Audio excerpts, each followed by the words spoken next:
Hey everyone, welcome to this week's edition of A Sip of Knowledge with Marty Duffy, Liz Rhoades, and Lou Bryson, who have a variety of interesting topics to discuss today, along with a special guest. We have Dave Schmier from Proof and Wood Ventures here. Dave is also the founder of a number of brands, which I know I'll leave it to the experts to talk through here in a minute. Before we get started, my name is Will Hookinga from Zavvi.co. And real quickly, before I turn things over, wanted to point out a couple of ways that you can interact with them over the course of the live stream. So on your right, you'll see a chat box. Please say hello. Let us know where you're joining from. A number of people have already done that. I see Minneapolis, Brooklyn. That's very cool. If you have a question at any point during the live stream, you'll see a little box at the bottom that says ask a question. That is the place to put it to make sure that we see it. We'll be watching for those and save some time for your questions at the end. Also invite your friends to join us. There's a share button at the top. You can share the link on social media, email it to people, however you want to do it. Get some more people in here to join us and hang out. But yeah, with all that said, I will turn it over to your host now. Lou, Liz, Marty, take it away. Woohoo! Hi, I'm Martin Duffy, former senior master of whiskey for Diageo.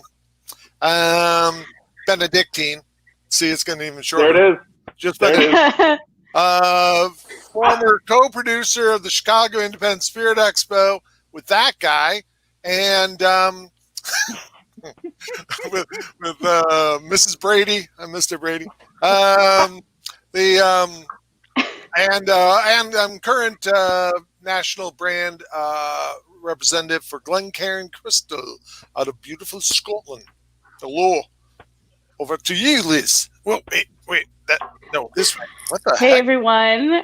Thanks, Marty, for that intro, the wee intro. Liz Rhoades, technical distiller and spirits consultant.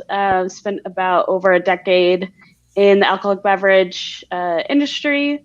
Worked across a number of substrates and products. I've worked across beer, vodka, rum, which I think we might get a little taste of here with our special guest today, but most importantly, back to whiskey. So with that, I am currently the founder and principal at Spirit Safe Consulting. So over to you, Lou. Lou? Hi. I'm Lou Bryson. I write about booze. I write about beer and whiskey, mostly whiskey. I was the managing editor at Whiskey Advocate for about 20 years, and I'm currently a senior drinks writer for the Daily Beast website. I am drinking Wiggle Rye today. So that's my a Pennsylvania. That's my amber goop. Good boy. So our special guest today is a man I've known for over 40 years. 20, but it feels like 40.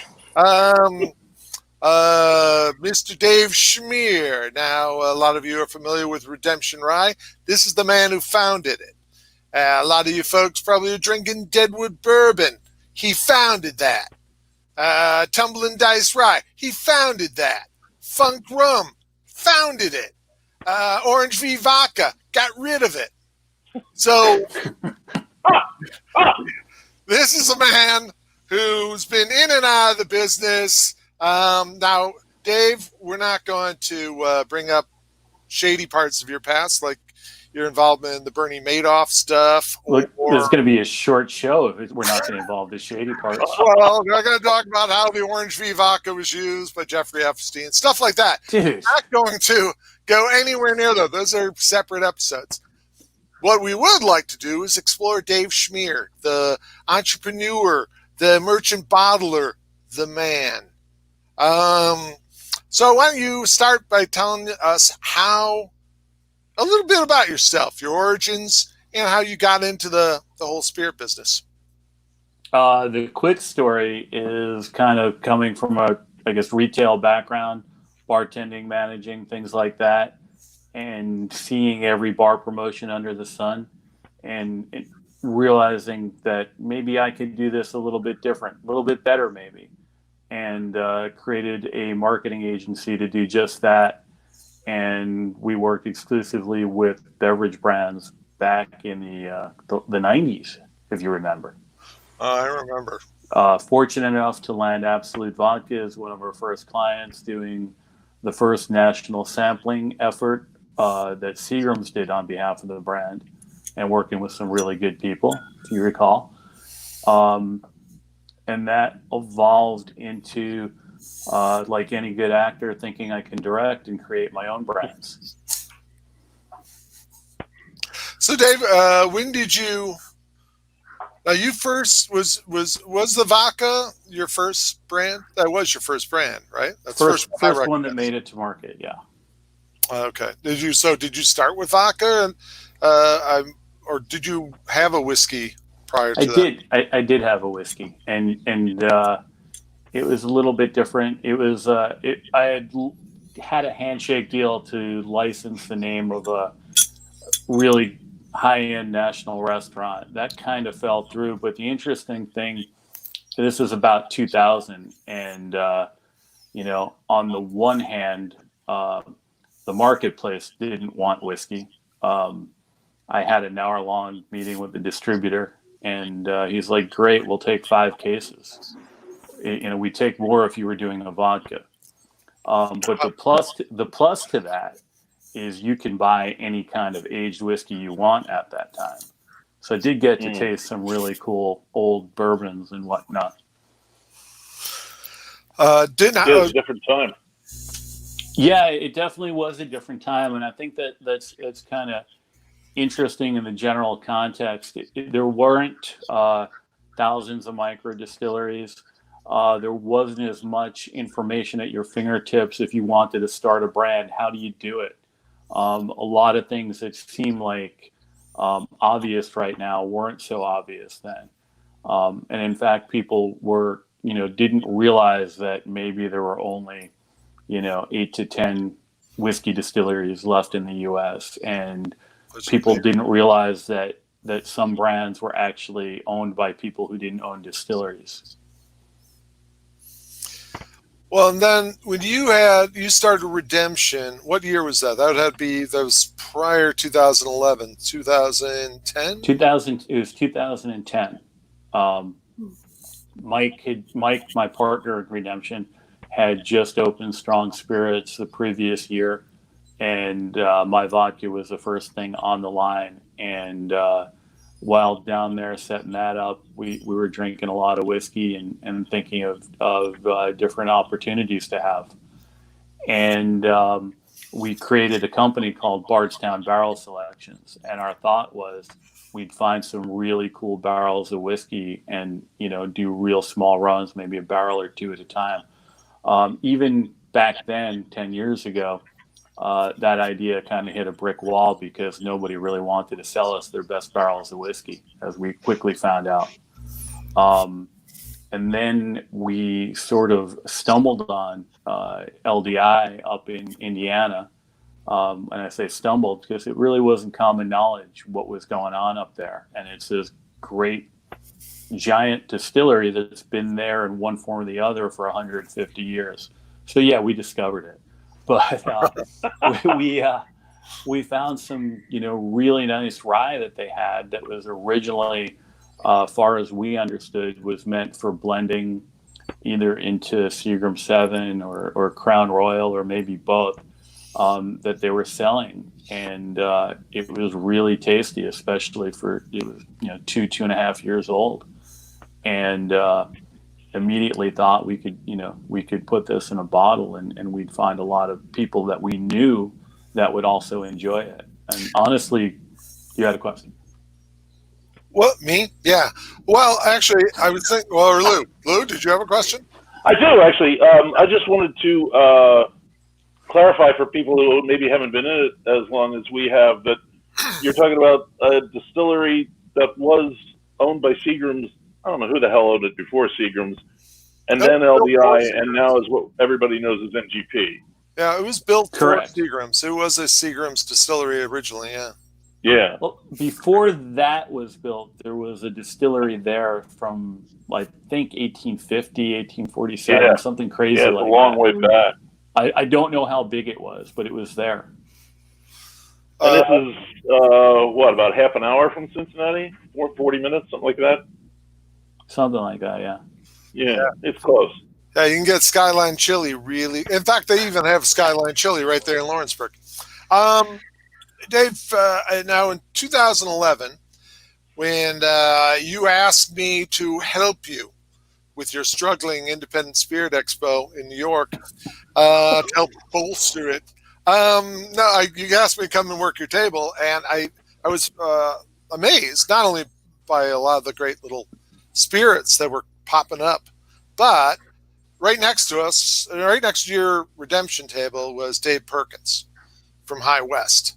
And he had his whiskey sourced from MGP, or LDI at the time, I guess. And then and around the corner was Templeton, which was from Iowa via the same distillery in Indiana.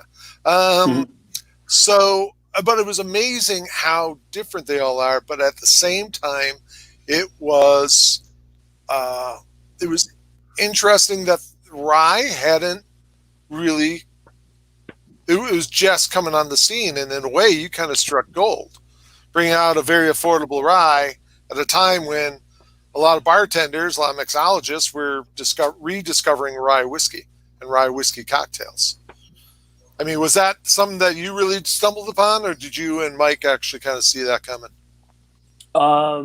We didn't. We saw it coming, but we didn't see how steep that curve was going to be. We had seen the growth of the cocktail movement in New York, San Fran, Chicago, etc. And I drank a lot of rye relatively at that time. I really liked rye. And there weren't that many brands that were available. And you had, your pick of Rittenhouse, Old Overholt, Jim Beam Rye, Wild Turkey, Baby Saz, if you can find it. Not much else. And Beam had tried this one product. Rye One?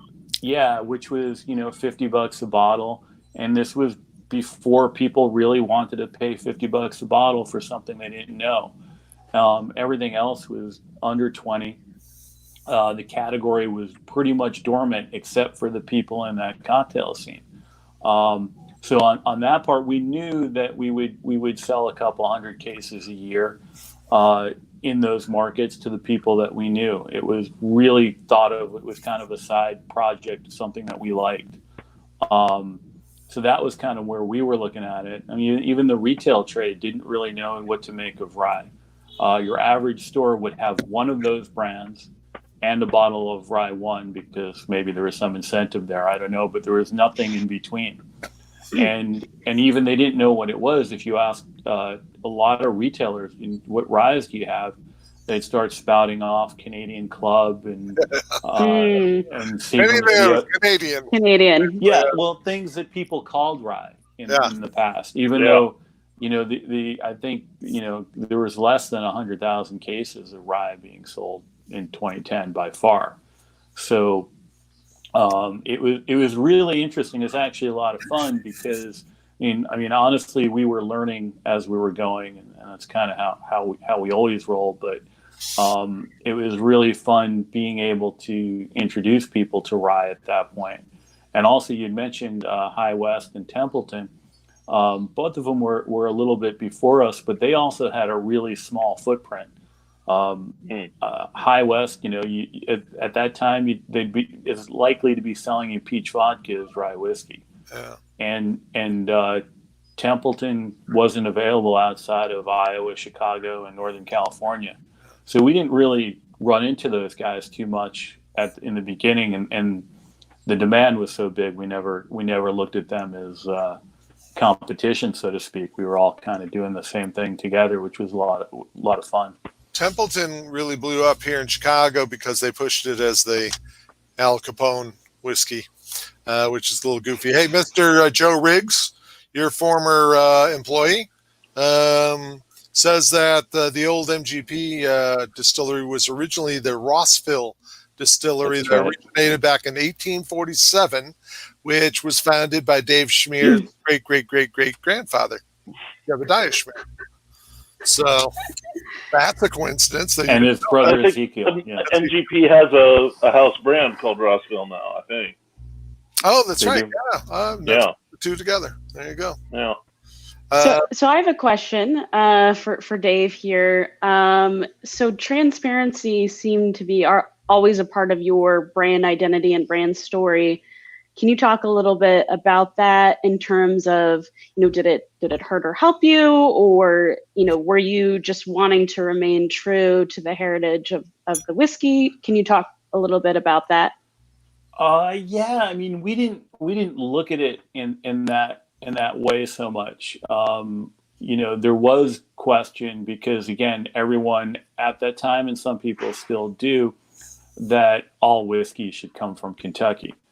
It's kind of funny when people talk about rye that way. Rye is only made, sourced from Kentucky because all the other distilleries went out of business that traditionally made it in Pennsylvania and Maryland and New York, etc. Yeah. But that's where, again, what's really been cool about the entire marketplace is that consumers and the trade have really changed in seeking out knowledge and wanting to know where things come from and understanding that.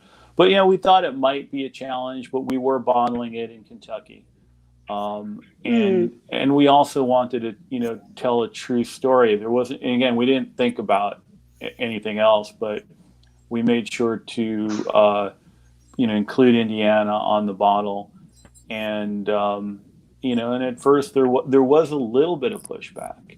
And it's kind of funny thinking of the full circle we've gone.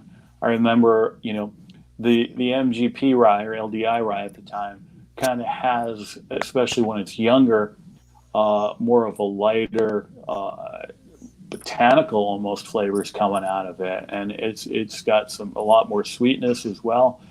And at the time, all these cocktail bartenders that we knew, they had kind of grown up on Rittenhouse. And to them, that's what rye should taste like. There wasn't a notion that rye is the palate, that it could taste like a lot of different things. Yeah. Depending on your mash bill, depending on the sourcing. Exactly. And that's another thing that, at first it was just kind of interesting to us, again, as we were learning about whiskey other than just drinking it. We put the mash bill on the bottle of Redemption, as well as the 2 bourbons that we brought out with it. And it was kind of a simple thing, but it was really also, a lot of fun creating conversations. People who knew what was going on were like, oh, yeah, I like this mash bill, or I'm probably going to like this one better. And then people who were kind of just new into whiskey or new to learning about it were like, well, what does that mean? And so you're able to have a conversation and talk about brands that they drank and knew. And that was a lot of fun. But going back to that, we got that initial pushback of this isn't what rye is supposed to taste like, to, now 10 years later, where people almost complain that people think that rye is supposed to taste like what MGP rye tastes like. That's so prevalent, though. I mean, don't they, at one point anyways, I think they had about 40 different brands that were sourcing from MGP. Mm-hmm. So at least. Yeah, I mean, I can't really fault folks for thinking that's what rye is supposed to taste like, since that was the prevalent. Plus, that I do kind of fault them for still thinking that now, though. I don't know. It takes a long time for people to change their minds about. I mean, how many how long did people think the Manhattan? And there's probably still people out there thought the Manhattan was created for, Lady Lady Churchill. I mean, there's still those, all those things. You can't put ice in whiskey or something like this. Or the older a whiskey is, the better it is. I mean, these things keep having a life of their own. So I guess a follow-up question, and first off, I appreciated the fact that specifically in your tasting notes for your rye is that you have other notes in there, not just it's spicy or baking spice, tobacco, but you also talked about, citrus notes, which is another thing that we talked about a couple weeks ago, depending on, a specific rye varietal, for example. I guess when you were first kind of going out with this product, with bartenders, the cocktail movement, consumers, were people more excited about the transparency with the mash bill and seeing that 95% rye, or did the tasting notes and really the liquid quality become a bigger part of the conversation? Because I think what Lou and Marty kind of was saying is like, well, people get stuck on what rye is supposed to be. Did that sort of change the tune with talking about the tasting notes and talking about the liquid more than just stats? I think it was a combination of a lot of things. The liquid was great, and you like it or you don't. I'm not gonna change your mind. But there were a couple of things going on. You had some people who were, no, this doesn't taste like I'm expecting it to taste, so I'm going to use the rye I've always used.